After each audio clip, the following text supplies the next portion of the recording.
नमस्कार दोस्तों, एक बार फिर से स्वागत है आपके अपने यूट्यूब चैनल में। दोस्तों आज हम बात करेंगे पेंटोप्राजोल के बारे में।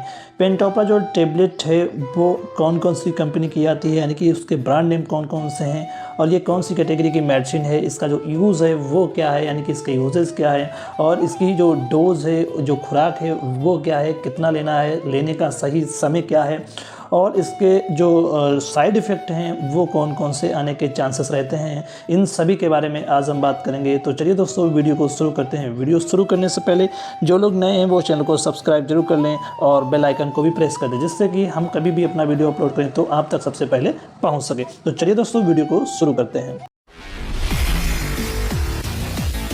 दोस्तों अगर हम बात करें पेंटोप्राजोल के बारे में तो ये एक पेंटोप्राजोल है, एक जेनरिक नेम है। जेनरिक नेम क्या होता है, जो साल्ट का नाम होता है उसको हम जेनरिक नेम भी बोलते हैं। तो यानी कि जो पेंटोप्राजोल है वो एक साल्ट नेम है। इसके ब्रांड कई हो सकते हैं, आपको बहुत सारे नामों से मिलेगा मेडिकल स्टोर पे। तो अगर हम बात करें सबसे पहले जो पेंटोप्राजोल है वो कौन सी कैटेगरी की मेडिसिन है, तो जो पेंटोप्राजोल है वो है प्रोटॉन पंप इन्हिबिटर। जी हाँ दोस्तों, प्रोटॉन पंप इन्हिबिटर का मतलब क्या होता है कि ये प्रोटॉन पंप है उसको इन्हिबिट या उसकी जो वर्किंग है उसको कम करने का काम करता है। यानी कि जो प्रोटॉन पंप है उसका जो फंक्शन है उसको ये कम करने का काम करता है।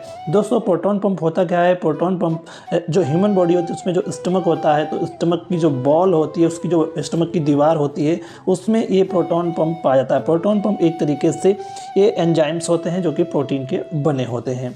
तो ये उसी प्रोटॉन पंप पे पेंटोप्राजोल जो है वो वर्क करता है।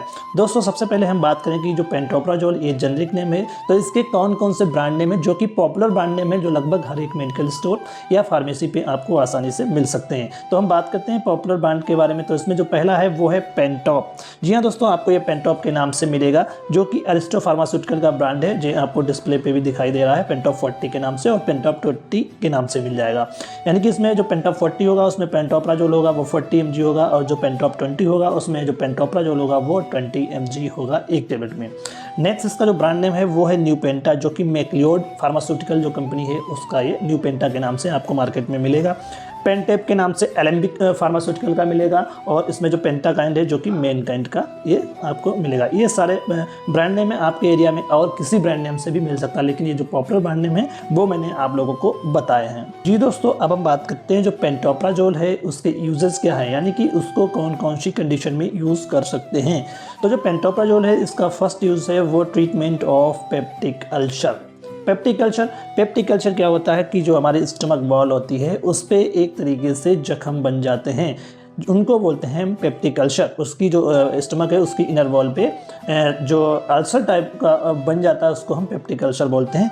ये पेप्टिक अल्सर मोस्टली क्या होता है, जब हमारी बॉडी में स्टमक में HCl होता है जो कि हाईली एसिडिक होता है, यानी हाइड्रोक्लोरिक एसिड होता है जो कि बहुत ही ज़्यादा एसिडिक होता है, जिसकी वजह से क्या होता है कि कभी कभी जो HCl है उसका एक्स्ट्रा प्रोडक्शन होने लगता है, ज़्यादा वो बनने लगता है, जिससे क्या होता है कि जो उसकी जो पेट है, जो स्टमक है, उसकी बॉल पे अल्सर जो है वो कॉज हो जाता है, यानी कि जख्म बनना शुरुआत है। तो उसमें भी हम पेंटोप्राजोल जो टेबलेट है इसका यूज़ करके जो पेप्टिक अल्सर है उसको हम ट्रीट कर सकते हैं, क्योंकि पेंटोप्राजोल हमारी बॉडी में जाकर जो स्टमक में जो प्रोटॉन पंप के थ्रू जो HCl बन रहा है, जो हाइड्रोक्लोरिक एसिड बन रहा है, उसको ये सप्रेस कर देगा जाके, जिससे क्या होगा जो हाइड्रोक्लोरिक एसिड है उसकी मात्रा कम हो जाएगी, तो जिससे क्या होगा जो पेप्टिक अल्सर है उसको क्योर किया जा सकता है। इसका जो नेक्स्ट यूज़ है वो है हार्ट 1। किसी को सीने में बहुत ज़्यादा जलन पड़ती है और उन्हें उल्टी जैसा महसूस होता रहता है, क्योंकि बहुत ज़्यादा एसिडिटी बनने के कारण जब एसिड है वो स्टमक से ईसोफेगस की ओर रिफ्लेक्स कर जाता है, तो उस कंडीशन में हार्ट 1 की शिकायत हो जाती है, जिसे कहते हैं सीने में जलन पड़ना। तो उस कंडीशन में भी जो अगर पेंटोप्राजोल है इसका यूज़ किया जाए तो बहुत ही अच्छा रिस्पॉन्स इसका मिलता है हार्ट 1 को ठीक करने के लिए। नेक्स्ट है इसका यूज़ वो है एसिड रिफ्लक्स, जिसको हम GERD के नाम से भी जानते हैं, जैसे गैस्ट्रो ईसोफेगल रिफ्लेक्स डिजीज़ भी कहते हैं। इसमें क्या होता है कभी कि एसिड जो है, एसिड का जब एक्स्ट्रा प्रोडक्शन होता है, यानी कि जो नॉर्मल प्रोडक्शन होना चाहिए उससे ज़्यादा जब बढ़ जाता है प्रोडक्शन, तो क्या होता है जो ईसोफेगस होता है, स्टमक से एक फूड पाइप आई होती है, तो वहाँ पे एक स्पेंचर, एक बाल्व जैसा लगा था, वो किसी कारणवश ओपन हो जाता है, जिससे क्या होता है जो स्टमक का जो HCl है वो ईसोफेगस की ओर रिफ्लक्स करने लगता है, यानी कि जो फूड पाइप है उसकी ओर जाने लगता है, जिससे हम एसिड रिफ्लक्स बोलते हैं। उसमें बहुत ज़्यादा खट्टी डकारें आती हैं और जो फूड पाइप है उसमें जलन जैसा पड़ने लगता है। तो उस एसिड रिफ्लक्स को ट्रीट करने के लिए हम पेंटोप्राजोल जो टेबलेट है इसको यूज़ कर सकते हैं। नेक्स्ट यूज़ है डियोडिनल ulcer induced by H. pylori।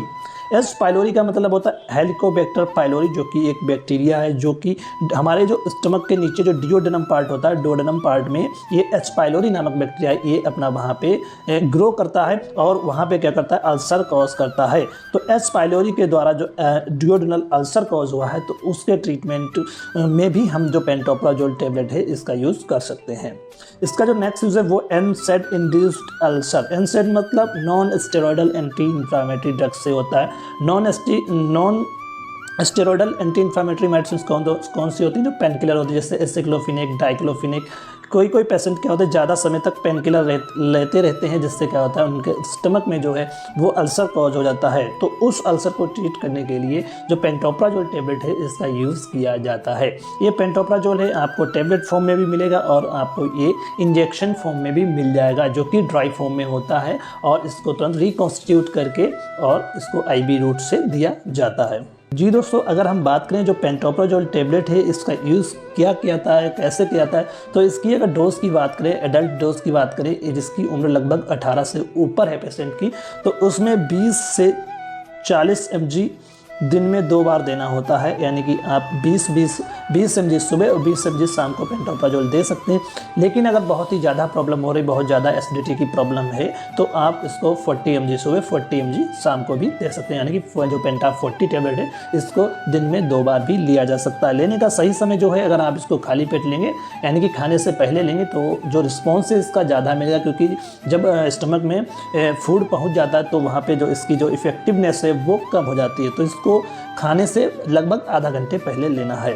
जी दोस्तों, अगर हम बात करें कि जो पेंटोप्राजोल टेबलेट है इसके साइड इफेक्ट आने के कौन कौन से चांसेस रहते हैं, तो इसके हम साइड इफेक्ट के बारे में बात करें तो इसमें जो हेडेक की प्रॉब्लम है वो हो सकती है, या जो डायरिया जिसको लूज मोशन बोलते हैं वो शिकायत हो सकती है।